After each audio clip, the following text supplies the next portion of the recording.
Buenos días, mis queridos hermanos. Le ruego a nuestro Dios que nos envíe su Espíritu, que nos capacite para poder entender su verdad, su realidad, su perspectiva. Hoy vamos a tratar la segunda parte de esta serie de reflexiones Israel y la Odisea tipos y sombra, titulada Josafat. Por la gracia divina, hoy vamos a entender una nueva perspectiva que Dios trata de presentarnos en el reino de Judá. Recuerden que es desde la división del reino es la ala, o sea, en cuanto a tipo y sombra, ¿verdad? Es la ala conservadora en nuestra realidad de hoy. Y Dios nos va a revelar realidades desde el tiempo histórico, pero realidades que están ocurriendo hoy en medio de nosotros, o algunas que deberían de ocurrir, ¿verdad? Por lo tanto, vamos a entrar en nuestra reflexión y vemos qué es lo que Dios trata de transmitirnos, ¿verdad? Y dice lo siguiente: algunos años después de llegar al trono, Josafat, ahora en la cima de su prosperidad, consintió el matrimonio de su hijo Joram con Atalia, hija de Acab y Jezabel. Ahora bien, nosotros necesitamos entender en el marco de la Odisea, ¿verdad? Cómo el enemigo, o sea, esa es la parte que nosotros tenemos que entender, ¿verdad? Los entresijos, que no son tan fáciles de ver, sin embargo están en nuestra historia. No paramos de comentar sobre ciertos aspectos y hay muchos más, ¿verdad? Pero necesitamos estudiar todos, ¿verdad? O al menos ese es el énfasis que trato de dar constantemente, ¿verdad? Que todos necesitamos estudiar, porque necesitamos llenarnos de Cristo, tanto históricamente como espiritualmente, ¿verdad? Y el espíritu de profecía nos ayuda a entender estas realidades. Y fuera de lo que es el espíritu de profecía, pues también hay relatos, de River Van Herald y otros escritos, ¿verdad?, que nos ayudan a comprender el relato histórico, ¿verdad?, para poder comprender qué es lo que nos trata de transmitir Dios aquí. Ahora, necesitamos entender que desde 1888, porque ahí empieza la división del reino en el marco de la Odisea, ¿verdad? En 1888 la iglesia se rompe en dos. Precisamente lo que trataban de evitar, precisamente aquello ha pasado, ¿no? Me refiero en cuanto al liderazgo de la iglesia, porque son los que toman las decisiones, ¿verdad? Ahora, nosotros necesitamos entender un aspecto importante aquí. Si el reino se divide, cada ala de esa división, ¿verdad?, cada lado de esta división, se supone que un lado tiene que obedecer y seguir a Cristo y el otro lado está sometido a un engaño al enemigo. Todo lo que estoy diciendo no debería de ser ninguna novedad porque está en el relato del espíritu de profecía. La sierva dice claramente: la iglesia como institución ha dejado de caminar con Cristo, el espíritu de Cristo se ha apartado, la iglesia como institución camina hacia Egipto. Y lo dijimos también que a nivel individual cada uno de nosotros hemos de decidir en cuál de los dos lados nos colocamos, ¿verdad? En seguir a Cristo, o nos vamos con la institución que ya sabemos que está caminando sin Cristo por el espíritu de profecía, el relato del espíritu de profecía, ¿verdad? Por lo que el mismo Cristo nos dice. Ahora, entendiendo que hay un lado que sigue a Cristo y que son minoría, es con lo cual ha peleado la institución constantemente, es decir, la sierva, Jones, Waggoner y otros que han estado en este lado, ¿verdad?, conservador. No han sido muchos, pero han estado en este lado unos cuantos, ¿verdad? Digamos, este lado conservador durante un tiempo han tratado de seguir caminando con Cristo, ¿verdad? Hasta que ocurre lo que trata de explicarnos aquí. Es decir, el enemigo ha fomentado coyunturas para que se cree estos compromisos entre a la liberal y a la conservadora, de tal modo que incluso el reino de Judá en este caso, o a la conservadora, nuestra realidad, también esté contaminada. Y este enfoque y este énfasis necesitamos tener para que podamos comprender cuál es la verdadera historia, ¿verdad? Más allá de lo que yo cuento, yo trato de ayudaros. Recuerden esto, no se olviden nunca, ¿verdad? Yo no soy el Dios de nadie. Pero trato de ayudaros a comprender al menos lo que yo he comprendido desde lo escrito está. Y al menos lo que el escrito está trata de revelarnos, ¿verdad? Simplemente trato de profundizar y compartir con vosotros toda esta experiencia, ¿verdad? Luego cada uno de vosotros tiene que tomar sus propias decisiones, no lo que dice Gabriel o cualquier otra persona, sino en lo que dice lo escrito está. Porque puede ser que lo que yo comprendo por la gracia divina, desde mi perspectiva, en vuestro caso no sea así. Y si se da ese caso, yo quiero saber cuál es esta otra perspectiva, ¿verdad? Sea cual sea, no importa. Yo trato de saber, quiero conocer, ¿verdad? Luego ya veremos si estamos en lo cierto, errados, eso es poco relevante por ahora. Será relevante una vez que vemos todas las perspectivas. Como dice Pablo, está bien que haya discusiones, ¿verdad? Distintos ángulos de vista, de tal modo que colocándolos todos encima de la mesa, lleguemos a una conclusión común bajo la guía del Espíritu Santo, ¿verdad? Por lo tanto, ¿qué es lo que ocurre ahora en el reino de Judá? El enemigo de Dios trata de contaminar a Judá también. Y ahí vemos esa batalla de Armagedón, ¿verdad? Esa batalla por la mente. No la perdáis de vista, ¿verdad? Fijaos lo que ocurre. Aquí Josafat comete el error de su vida. En realidad comete dos errores. Pero ahora hablamos de este. Este es el primero, ¿verdad? Este es el error de su vida. ¿Por qué? Porque no le afecta solo a él, sino que afecta a todo el reino de Judá. Fijaos lo que nos dice el relato. Dice: algunos años después de llegar al trono, Josafat, ahora en la cima de su prosperidad, consintió el matrimonio de su hijo Joram con Atalia, hija de Acab y Jezabel, ¿verdad? Por esta unión se formó entre los reinos de Judá e Israel una alianza, una atadura, entiéndalo también en el marco de la Odisea, ¿verdad? Una serie de compromisos, se han establecido una serie de compromisos en las cuales también el ala conservadora se han involucrado, ¿verdad? Dice: por esta unión se formó entre los reinos de Judá e Israel una alianza, entiendan bien, hasta 1950 y 1950, lo que ha pasado, o sea, la década de los 50-60, ¿verdad? 55-56, mejor dicho. Dice: por esta unión se formó entre los reinos de Judá e Israel una alianza que no estaba en el orden de Dios. No estaba en el orden de Dios. Y por eso podemos ver, a través de Judá, por qué la Odisea cae.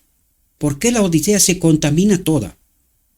A excepción de un pequeño remanente, porque esto a nivel individual, ¿verdad? A nivel institucional, ya caminaba sin Cristo. Desde 1888. Está en el relato del Espíritu y Profecía, ¿verdad? Pero a nivel personal, nosotros hemos de decidir, ¿verdad? ¿A quién creemos? Esa es la batalla del Armagedón, ¿verdad? Por lo tanto, dice, esto no estaba en el orden de Dios, que también el reino de Judá, también el ala conservadora, que se supone que trató de quedarse cuanto más cerca de Dios, ¿verdad? En la palabra, pues al final se contaminan. Y eso es lo que necesitamos comprender, estas realidades, porque por eso nos presenta la historia, un hecho histórico, y que es un tipo para la Odisea, para nuestra realidad. Dice que no estaba en el orden de Dios Y atentos, y que en tiempos de crisis trajo el desastre al rey de Judá. Es decir, esta es la obra del enemigo que trató de contaminar y lo consigue en tiempos de crisis. Recuerden, la Odisea está en tiempos de crisis. Yo diría que está en tiempos de crisis desde 1888, ¿verdad? Pero hoy vemos cuáles son los cimientos, cómo se tambalea la iglesia de un lado para otro, porque se ha quedado sin fundamento en realidad. Esa es la profunda realidad. ¿Es dolorosa? Sí, pero no deja de ser realidad, ¿verdad? Y que en tiempos de crisis trajo el desastre al rey de Judá, y atentos a la institución, el desastre a la institución, al rey de Judá, y a muchos de sus súbditos. Muchos de sus súbditos. ¿Por qué no a todos? Porque a nivel individual cada uno de nosotros tenemos que decidir. Por lo tanto, los que no estaban bajo el desastre, se supone que son parte del remanente final. ¿Comprendemos? Eso es lo que trata de explicarnos más allá de la superficie, en la profundidad, ¿no? Dice, en una ocasión, Josafat visitó al rey de Israel en Samaria. En honor a su invitado real, Acab, el rey de Israel.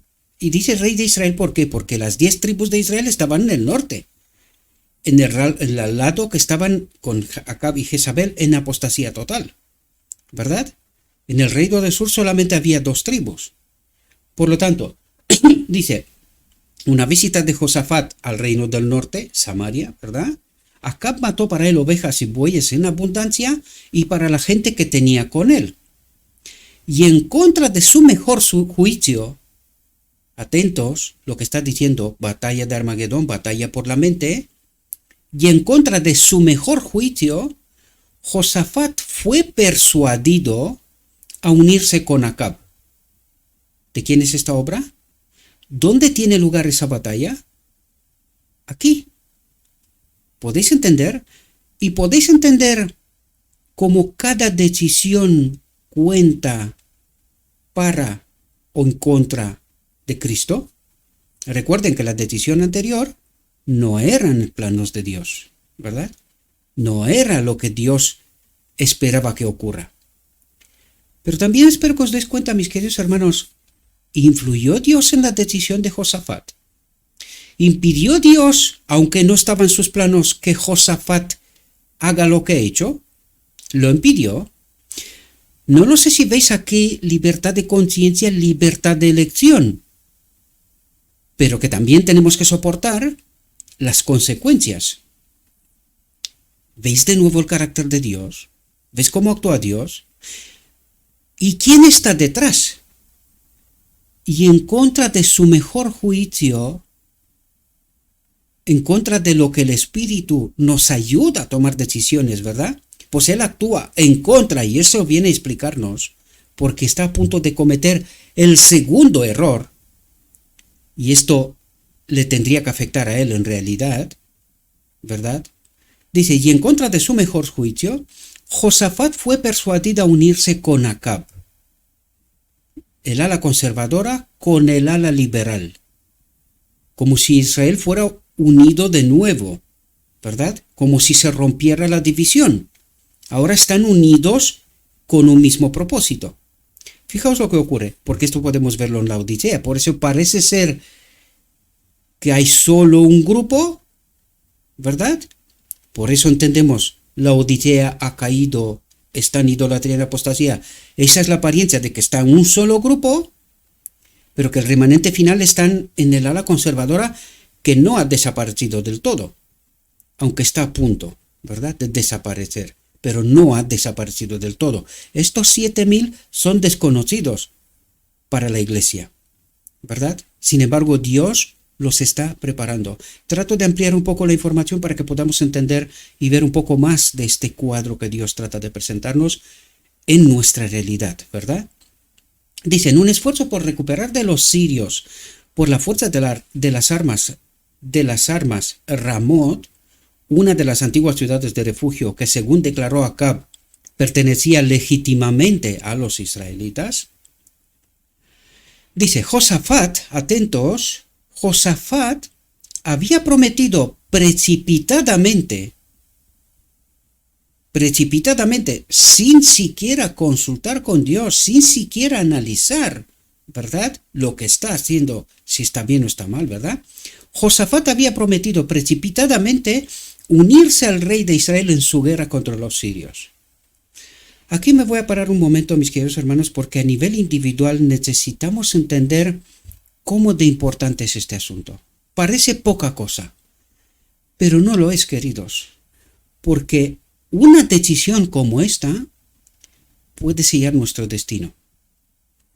Y en realidad, en el caso de Josafat, lo vamos a ver enseguida, le podía haber costado la vida. Vamos a ver lo que nos dice el relato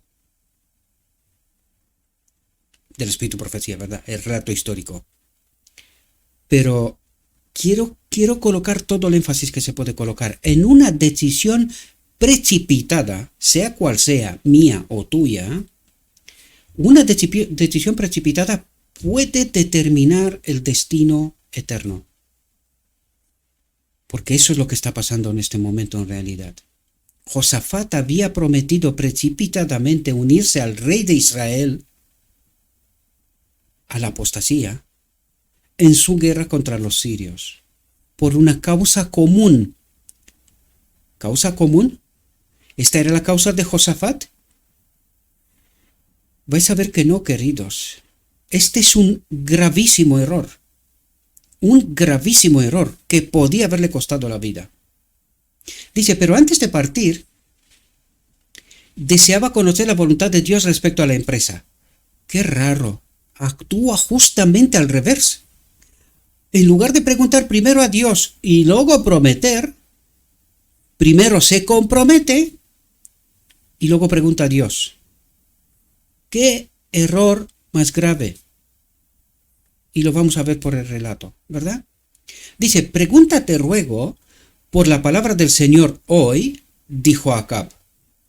En respuesta a la petición, atentos, Acab reunió a 400 de los falsos profetas de Samaria.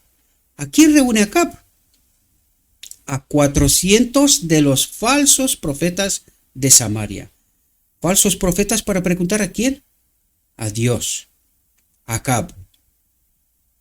A la liberal. No lo sé si entendéis toda la profundidad, ¿verdad? Dice, y les dijo, ¿vamos a ir a Ramot de Galad a combatir o me abstengo? Y ellos respondieron, subid, porque Dios la entregará en manos del rey. ¿Quién era este Dios? Estad atentos a los entresijos, a la profundidad del mensaje, queridos. ¿Quién era este Dios? ¿Quién dijo que vaya a la batalla? ¿Quién estaba tratando de destruir a los dos, en realidad? Lo vais a ver enseguida. A los dos. ¿Quién trata de destruir? Ese Dios, ese falso Dios, ¿verdad? Dice, pero Josafat no estaba satisfecho. Dice, ¿no hay aquí un profeta del Señor? Yo diría aquí simplemente se ve cómo tenemos nosotros la vista nublada y no logramos darnos cuenta como estando en esta misma realidad, porque Josafat está en esta misma realidad, y aunque parece ser que tiene raciocinio y intenta hacer las cosas bien, en realidad en cada paso que da lo hace mal. Lo hace mal, aparentemente parece que lo hace bien, pero lo hace mal. Porque él empieza por prometer, y una vez que promete, luego se va a Dios, pero una vez prometido está atado. Al estar atado, no está bajo la protección de Dios. Y lo vamos a ver por el relato. Trato de deciros todas esas cosas, mis queridos hermanos, porque, claro, hay gente que dice, Dios mata. ¿Dios mata? ¿Cuál Dios? ¿Este? ¿Subid de los profetas de Baal, que dice, subid porque Dios la entregará en manos del rey? ¿Este Dios sí mata. pero el verdadero Dios no mata. Esa es la profunda realidad. Nosotros tomamos mal las decisiones, aunque aparentemente parece ser que lo estamos haciendo bien, porque parece ser que Josafat pregunta a Dios. Josafat pregunta a Dios. Primero preguntó a Dios, o primero se unió con Acab en alianza. ¿Entendéis cómo la situación está revertida? Y en esta situación Dios tiene que actuar, ¿verdad? Porque Josafat se lo pide. Pero ¿por qué no lo preguntó primero? ¿Por qué no se fue primero a Dios y luego que haga lo que ha hecho? Porque a lo mejor no lo hubiese hecho, ¿verdad? Por eso digo, más allá de las apariencias, cuidado, porque parece ser que Josafat hace bien las cosas, pero en realidad no hace más que dar paso tras paso fatal. Esa es la realidad, fatal. Porque no empezó como debería de empezar. Y al empezar mal, ¿quién le está conduciendo? ¿Bajo qué amparo? ¿De qué Dios está? Y lo vamos a ver. Por eso pongo tanto énfasis. Estemos atentos. Y sobre todo profundicemos. Dice, ¿no hay aquí un profeta del Señor? Preguntó, para que podamos consultar con él. Parece ser que lo está haciendo bien, pero ¿lo está haciendo bien? Preguntó primero al Señor antes de comprometerse precipitadamente. ¿O está obligando a Dios que actúe en una situación dada ya? Atentos, queridos, atentos, que si Dios no está en el primer lugar,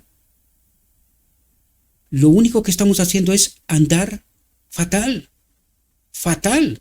Dios nos dice cosas, pero ¿y si vamos primero a Él? ¿Cuáles serían aquellas cosas que no nos dice?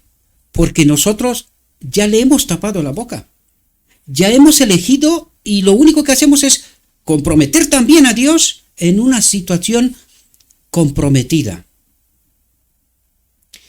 Por eso necesitamos entender bien las profundidades, queridos, y no quedarnos solamente con la superficie. Josafat no lo está haciendo bien. No lo está haciendo bien, ¿verdad? Dice, Acab respondió, todavía hay un hombre, Micaías, hijo de Imlaj, por el cual podemos consultar al Señor. Atentos lo que dice, pero lo odio, porque no profetiza el bien sobre mí, sino el mal. ¿Y por qué este profeta no profetiza el bien sobre Acab, sobre Israel, sino el mal? ¿Dónde estaba Acab? ¿Bajo el amparo de qué Dios? ¿Y por qué Dios le profetiza mal? Lo mismo que a la Odisea. ¿Entendéis las profundidades, queridos? ¿Por qué Dios se ve obligado a actuar de una determinada manera? Nosotros le estamos forzando la mano para que Él, es que aquí necesitamos entender la batalla del Armagedón, el enemigo trata de condicionar a Dios para que dé un paso en falso. Esa es la batalla del Armagedón, y eso es lo que necesitamos entender entre los entresijos de lo que está ocurriendo, que parece ser que uno lo está haciendo mal y el otro lo está haciendo bien. En realidad los dos lo están haciendo fatal, fatal. Y lo único que hace Josafat es jugar el juego del enemigo una vez que ya empezó mal el camino, y casi trata de comprometer a Dios que dé un paso falso. ¿Quién está detrás? ¿Quién trata de manejar los hilos y culpar luego a Dios? Dice, pero le odio, porque no profetiza el bien sobre mí, sino el mal. Josafat se mantuvo firme en su petición de que se llamara al hombre de Dios, y al comparecer ante ellos y ser conminado por Acab a no decir nada más que lo verdadero en nombre del Señor, dice, él, Acab, pide que diga la verdad en nombre de Dios, del verdadero Dios. Ahora me pregunto, ¿Acab no sabe que está sirviendo a un falso Dios? ¿No lo sabe? Pues lo traiciona el subconsciente, ¿no? Su propia mente lo traiciona. Ya sabe quién es el verdadero Dios, ¿verdad? Dice, Micaías dijo, vi a todo Israel disperso por los montes, como ovejas que no tienen pastor. Como ovejas que no tienen pastor. Y el Señor dijo, estos no tienen dueño, no tienen rey. Eso es lo que trata de decir. Vuélvase cada uno a su casa en paz. Con Dios quiere decir. La paz solo la podemos tener con Dios, ¿verdad? Atentos. Una vez más os remito, lenguaje del cielo, ¿cómo habla Dios? Y cómo necesitamos entender cuando Dios habla, ¿qué dice? Más allá de lo aparente, ¿verdad? Porque aquí le está sellando el destino a Acab, pero no es Dios en realidad. Lo único que le está diciendo es qué pasará con él bajo la guía de este Dios en el cual él cree. En este falso Dios me refiero, ¿verdad? Y lo vamos a ver. Por eso dice aquí, estos no tienen dueño, no tienen rey. Lo que le está diciendo que en esta batalla perecerá. Se refiere al reino de Israel, ¿verdad? Dice, vi a todo Israel, reino del norte, ¿verdad? Disperso por los montes como ovejas que no tienen pastor. Y el Señor dijo, estos no tienen dueño, vuélvase cada uno a su casa en paz. Ahora, atentos. Dice, las palabras del profeta deberían haber bastado para mostrar a los reyes que su proyecto no era favorecido por el cielo. Sin embargo, el otro Dios dijo, váyanse, porque Dios dijo que vais a salir ganadores.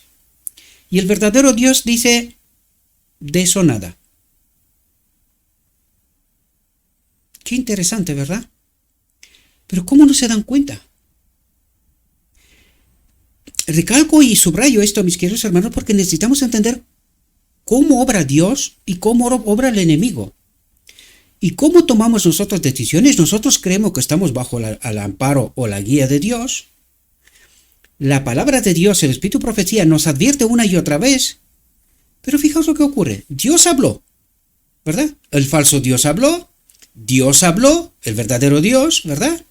Y dice, las palabras del profeta deberían haber bastado para mostrar a los reyes, al liderazgo del norte y del sur, de las dos alas, ¿verdad?, que su proyecto no era favorecido por el cielo.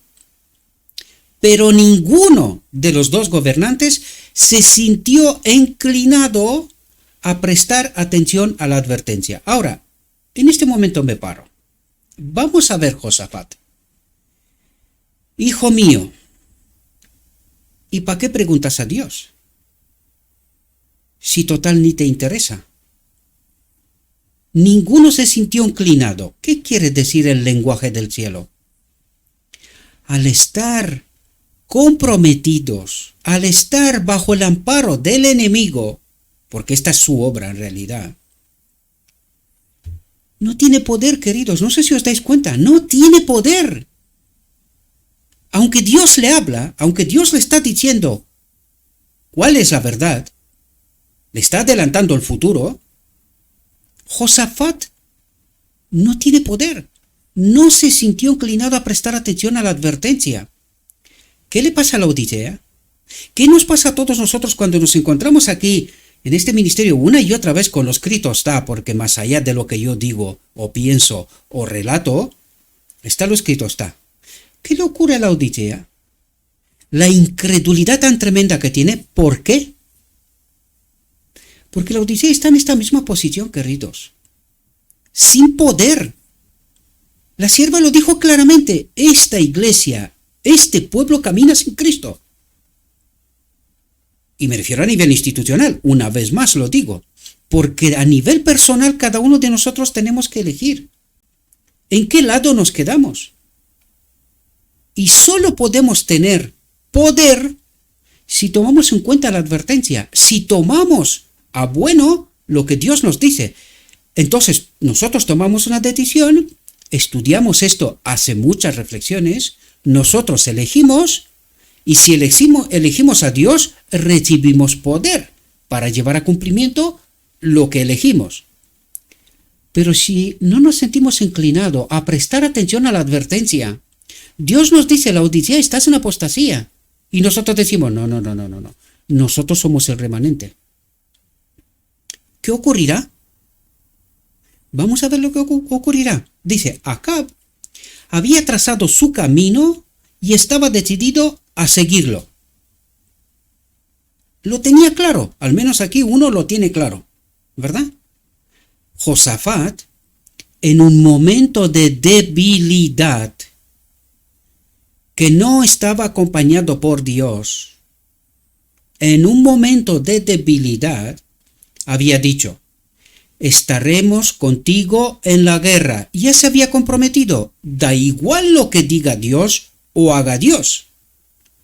¿Comprendemos? Porque si hubiese ido primero a Dios, nunca habría dicho estaremos contigo en la guerra. ¿Por qué? Porque Dios lo dijo que aquello no era en su plan, no era su voluntad.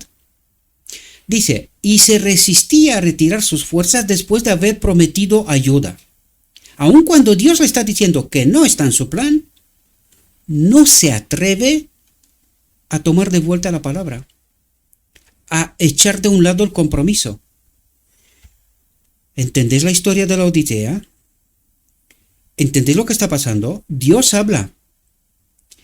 El ala conservador, aunque es cada vez más pequeña, todavía existe. ¿Pero qué ocurre? Está en debilidad. Por la mayoría. Está en debilidad porque ha hecho una serie de compromisos a lo largo de la historia y se ha quedado sin poder. Así se explica cómo Laodicea ha entrado también en idolatría y en apostasía. Y eso es lo que Dios trata de explicarnos. ¿Cómo nos hemos metido en este jardín? ¿Verdad? Eso es lo que trata de explicarnos Dios. ¿Cómo nos hemos metido en este jardín? Dice, así que el rey de Israel y Josafat, rey de Judá, subieron a Ramot de Galaad. Ni le hicieron caso a Dios. Me refiero al verdadero Dios. Más bien diríamos que le hizo caso al enemigo. ¿Quién ganó la batalla? De la mente. ¿Os dais cuenta? Vamos a ver las consecuencias, porque nosotros decimos, no, Dios decidió, lo castigó. Tomamos una serie de decisiones fatales, también a nivel personal, aquí y ahora. Y en lugar de entender bien la historia, la pervertimos. ¿Por qué? Porque estamos en momentos de debilidad, no acompañados por Cristo. Por lo tanto, aun teniendo la verdad, somos incapaces de tener discernimiento, poder, valor para corregir el camino. Y así se explica por qué solo habrá un pequeño remanente. Un pequeño remanente que hará caso a las advertencias y se atreverán a corregir el rumbo, ¿verdad? Dice, durante la batalla que siguió, Acab fue herido por una flecha y al atardecer murió. ¿Qué plan se cumplió? ¿Quién querría que esto pasara? Pero esperen, que no se acabó todavía. Acab sí muere. Pero vamos a ver qué le pasa a Josafat. Vamos a ver por qué uno muere, por qué uno no muere, pero debería de haber muerto, ¿verdad? Dice, al ponerse el sol, se proclamó en todo el ejército diciendo, cada uno a su ciudad y cada uno a su tierra. Así se cumplió la palabra del profeta, así se cumplió la palabra de Dios, no la del profeta, ¿verdad? El profeta no es más que un mensajero, un transmisor, ¿no? Dice, tras esa desastrosa batalla, atentos que ahora nos habla de Josafat, dice, Josafat regresó a Jerusalén. Al acercarse a la ciudad, Jehú, hijo de Hanani, el vidente, le salió al encuentro con la reprimenda. ¿Ayudas a los impíos y amas a los que odian al Señor, al reino de Israel y a su rey, eso es lo que trata de decir. Ayudas a los impíos, a la liberal, ¿verdad? Ayudas a los impíos, llamas a los que odian al Señor. Sin embargo, dice, se han encontrado cosas buenas en ti, ya que has quitado las arboledas de la tierra. Aquí tengo que decir que aproveché una conversación que tengo con un hermano mío y que también es anciano de iglesia y que es un poco mayor que yo. Y le pregunté, oye, ¿qué eran estos sacerdotes de Jezabel y las arboledas? ¿Qué significa esto? Pues era una adoración a la Astartea, que tenía que ver con la fertilidad, que tenía que ver con la sexualidad. Claro, cuando entendí esto, cuando me lo explicó y entendí esto, digo, claro, entiendo ahora por qué gustaba tanto. Porque claro, ahí tenían lugar una serie de cosas que tenían que ver con la sexualidad. Y claro, esta es la trampa, una de las mayores trampas de hoy, de este siglo, ¿verdad? El tema de la sexualidad, de la desnudez y todas esas cosas. Pues así se explica cómo Israel cayó en apostasía y le gustó. No era fácil desprenderse de esa idolatría, ¿verdad? Bien, dicho esto, dice, ya que has quitado las arboledas de la tierra y has preparado tu corazón para buscar a Dios, ¿verdad? Dice, los últimos años del reinado de Josafat se dedicaron en gran medida a un esfuerzo por llevar a cabo más reformas en toda la tierra de Judá. Bien, aquí necesitamos entender. Cuando el profeta, vamos para atrás, cuando el profeta, o el vidente, pero en fin, profeta, mensajero de Dios, le dice, ayudas a los impíos y amas a los que odian al Señor. En realidad lo que le trata de decir Dios, mira, deberías haber estado en el mismo lugar donde estaba Acab. Pero porque te has acercado a Dios, porque has hecho las cosas, ¿cómo diría yo? Más o menos bien, ¿verdad? Recuerden cuando Jesús le dice a los apóstoles, el enemigo os ha pedido, pero yo he rogado al Padre que os acompañe. No me acuerdo exactamente la frase exactamente, pero seguramente os vais a dar cuenta, ¿verdad? De qué momento estamos hablando. Pues esto mismo pasa aquí, queridos. El enemigo seguramente le habrá pedido la vida de Josafat también. Por eso Dios le recrimina. ¿Ayudas a los impíos y amas a los que odian al Señor? ¿Desde cuándo te juntas tú con esta gente? Y allí, por la elección de Josafat, el enemigo le había pedido su vida también. Recuerden a Job. Dios le permite al enemigo que le ponga a prueba a Job, pero le pide una cosa sola. Porque en realidad, ¿qué es lo que quería el enemigo? Justamente esa cosa que Dios le dice que no la toque. Su vida. Pues en este caso a Josafat debe de pasarle lo mismo. Pero no lo permitió Dios. ¿Verdad? ¿Por qué? Porque dice, has preparado tu corazón para buscar a Dios. Has cometido errores, y graves errores. Pero yo sé que tú eres honesto. Has tenido momentos de debilidad. Pero yo sé que tú buscas honestamente, buscas a Dios. Por eso Dios le preserva la vida. Pero ¿quién quería matarlo? ¿Quién mata? ¿Quién destruye? ¿Quién preserva? ¿Restaura? ¿Gana para sí? ¿Entendéis las profundidades, mis queridos hermanos? ¿Y entendéis el atrevimiento que tenemos cuando decimos que Dios mata? ¿Dios mata? ¿Cuál de ellos? ¿Baal? Cuidado a quien adoramos, mis queridos hermanos. Cuidado a quien creemos. Mucho cuidado. No vaya a ser que estemos engañados, ¿verdad? Los últimos años del reinado de Josafat se dedicaron en gran medida, atentos porque aquí nos revela una realidad tremenda. Hablaría de cómo debería de estar la iglesia conformada. Fijaos, Los últimos años de reinado de Josafat se dedicaron en gran medida a un esfuerzo por llevar a cabo más reformas en toda la tierra de Judá. Ahora, traten de entender la reforma que tendría que tener lugar en la Odisea, de la cual hablaba Dios a través de la sierva. ¿Y qué reforma tuvo lugar en la Odisea? Una nueva institución, libros de otra filosofía, otra teología, ¿verdad? ¿Qué reforma tuvo lugar? ¿Y de qué reforma era necesaria que se haga en la Odisea? Y que no se ha hecho. Fijaos. El rey volvió a salir por el pueblo desde Berseba hasta el monte Efraín y los hizo volver al Señor, el Dios de sus padres. ¿Qué hizo Josafat? ¿Por qué le preservó Dios la vida? Precisamente para esta obra, teniendo en cuenta la que ya había hecho, ¿verdad? Dice, un paso importante en esta labor fue el establecimiento y mantenimiento de tribunales de justicia eficientes. ¿Qué necesitaba la Odisea? Una reforma de tribunales de justicia eficientes, es decir, una reforma en la cual la verdad sea colocada en su trono que le corresponde, ¿verdad? En su lugar correcto. Y fijaos cómo quería Dios que tenga lugar esa reforma.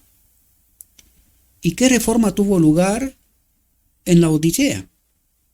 Y ahora explicadme en cuál de los dos lados se encuentra la Odisea hoy, teniendo en cuenta a Israel, el reino del norte, y el reino del sur. Necesitamos entender estas realidades, ¿verdad? Dice, el rey puso jueces en la tierra por todas las ciudades fortificadas de Judá, ciudad por ciudad, iglesia por iglesia, y dijo a los jueces, mirad lo que hacéis, porque no juzgáis por el hombre, sino por el Señor. Este es el rebaño del Señor, este es el único pastor, ¿verdad? Vosotros sois designados para hacer justicia. ¿Entendéis? Que está con vosotros en el juicio. Que está con vosotros en el juicio. Ahora la pregunta es, ¿está Dios con nosotros en los juicios? ¿Es así?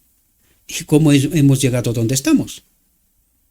Por eso os digo yo, cuidado en cuál de los dos lados está la Odisea hoy, ¿verdad? Dice, mirad lo que hacéis, porque no juzgáis por el hombre, sino por el Señor, que está con vosotros en el juicio. Por tanto, el temor de Jehová está sobre vosotros. Mirad y hacedlo. Atentos, porque no hay iniquidad para con el Señor nuestro Dios, ni acepción de personas, ni toma de dádivas. Es decir, todos sois iguales. Eso es lo que trata de decir. Todos sois iguales. Eso necesitamos entender. Dice, el sistema judicial de Judá se perfeccionó con la fundación de un tribunal de apelación, como si fuera la Corte Suprema, ¿verdad? Un tribunal de apelación en Jerusalén, donde Josafat puso a los levitas, a los sacerdotes y a los jefes de las familias de Israel para el juicio del Señor y para las controversias. Por si en alguna ciudad el juicio no se lleva bien a cabo, pues tenía un tribunal superior en Jerusalén. Ahora, nosotros estamos hablando del derecho romano, ¿verdad?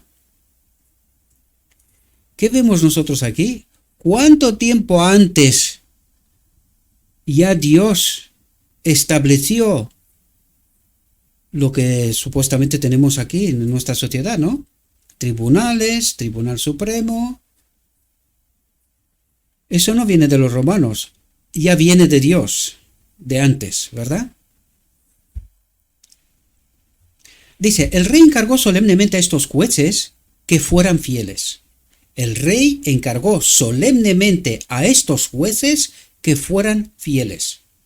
Por lo tanto, ¿qué deberían de ser los maestros de Israel en el marco de la Iglesia?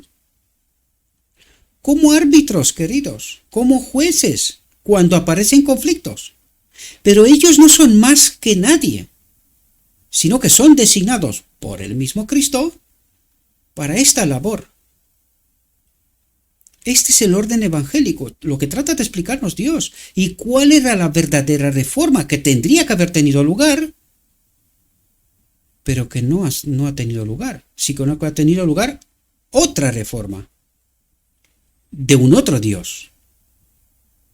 Dice, así haréis en el temor del Señor fielmente y con un corazón perfecto, dice, les declaró. Y cualquier causa que se os presente de vuestros hermanos que habitan en sus ciudades, entre sangre y sangre, entre ley y mandamiento, estatutos y juicios, los admonestaréis para que no transgredan al Señor. Y así venga la ira sobre vosotros, la separación de Dios sobre vosotros y sobre vuestros hermanos. Dice, haced esto y no transgrediréis. No os quedáis separados de Dios. Haced justicia. Dice, y aquí que el sumo sacerdote Amarías está sobre vosotros en todos los asuntos del Señor, y Zebadías, hijo de Ismael, jefe de la casa de Judá, para todos los asuntos del rey. También los levitas serán oficiales delante de vosotros. Dice, hazlo con valentía, y el Señor estará con los buenos, con los que reparten justicia, verdad, ¿verdad? Pero si no reparten justicia y verdad, ¿qué ocurre?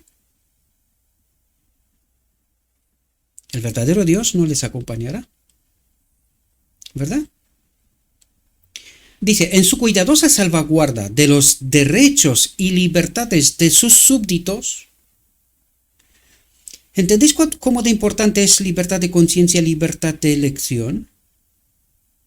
¿Qué es lo que hace Dios en Judá? Coloca los verdaderos parámetros de la justicia, de la ley de Dios, ¿verdad? Dice, Josafat destacó la consideración que cada miembro de la familia humana recibe del Dios de la justicia que gobierna sobre todos. Dios está en la congregación de los poderosos, juzga entre los dioses, y los que son designados para actuar como jueces,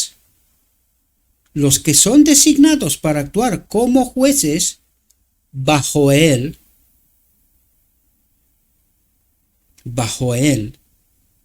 deben defender al pobre y al huérfano, deben hacer justicia al afligido y al necesitado, y librarlo de la mano del impío. Ahora pregunto yo, ¿es eso lo que está ocurriendo en la Odisea? ¿De verdad? ¿O vemos otras cosas? Entonces, los que son designados para actuar como jueces, ¿están bajo Cristo? Pensad, ¿verdad? Y entonces entenderemos en qué lado de esta división estamos. ¿Estamos en el reino del norte o estamos en el reino del sur? Necesitamos entender por los parámetros, ¿verdad? Dios establece los parámetros.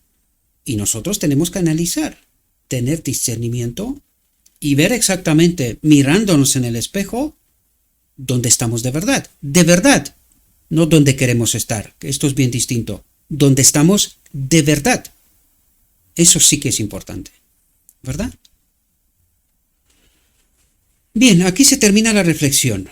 Pero como os dije, vamos a colocar este texto, porque este texto tiene que abrir la puerta de nuestra mente y quitar de ahí todos los prejuicios. Mientras estamos juzgando con los prejuicios colocados por un extraño y estamos desprovistos de la libertad de elección y de decisión, de conciencia y de decisión de elección, no podemos entender. Y Dios trata de enviar luz, mucha luz. Pero sin Él, sin estar bajo su amparo, la luz pasará de largo. No la entenderemos. Nos pasará como a Josafat.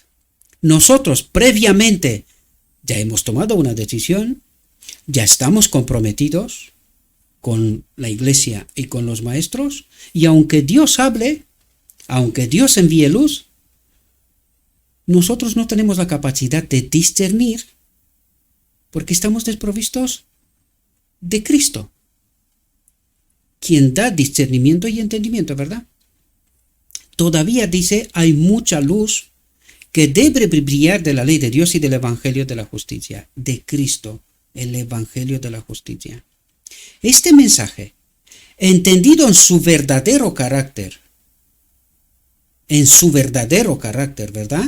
Y proclamado en el Espíritu de Cristo, ¿verdad?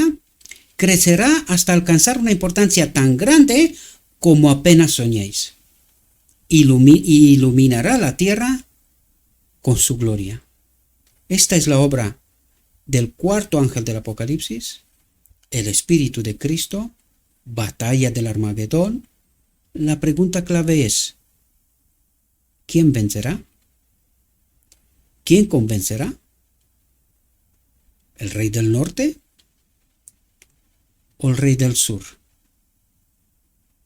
Y con esto os he dado una clave. ¿Quién es el rey del norte y quién es el rey del sur? ¿Quién es el Dios del norte? ¿Quién es el Dios del sur? Y estos son puntos identificativos para la batalla del Armagedón. ¿En qué lado estás, Laodicea? Pero sobre todo, ¿en qué lado estás tú, remanente? Espero, mis queridos hermanos, que esta reflexión y estas reflexiones os pueda ayudar. Más allá del hecho de que nos quedamos aturdidos, yo y vosotros. Cuando vemos que Dios nos habla, la pregunta que tenemos que hacernos y que yo no paro de hacerme constantemente, ¿cómo he sido engañado para llegar a estar uno más en lugar de ser este pueblo peculiar que es el remanente final, el que guarda los mandamientos y tiene la fe de Jesús? Necesitamos despertar, mis queridos hermanos. Necesitamos despertar. Yo sé que esto es doloroso, dolorosísimo. Lo entiendo, porque es mi experiencia, queridos. Yo de esto trato de hablaros. En realidad es mi experiencia, un despertar personal para darnos cuenta dónde estamos de verdad. Dios habla. ¿Hay alguien que lo entienda? ¿Hay alguien que lo escuche? ¿Hay alguien que haga las cosas como nos dice lo escrito está? Le ruego a nuestro Dios que nos envíe su Espíritu, que nos capacite para poder entender su verdad, su realidad, su perspectiva. Os deseo, mis queridos hermanos, que tengáis un próspero día y en todo lo que os he dicho, os lo he dicho en nombre de Cristo Jesús. Amén.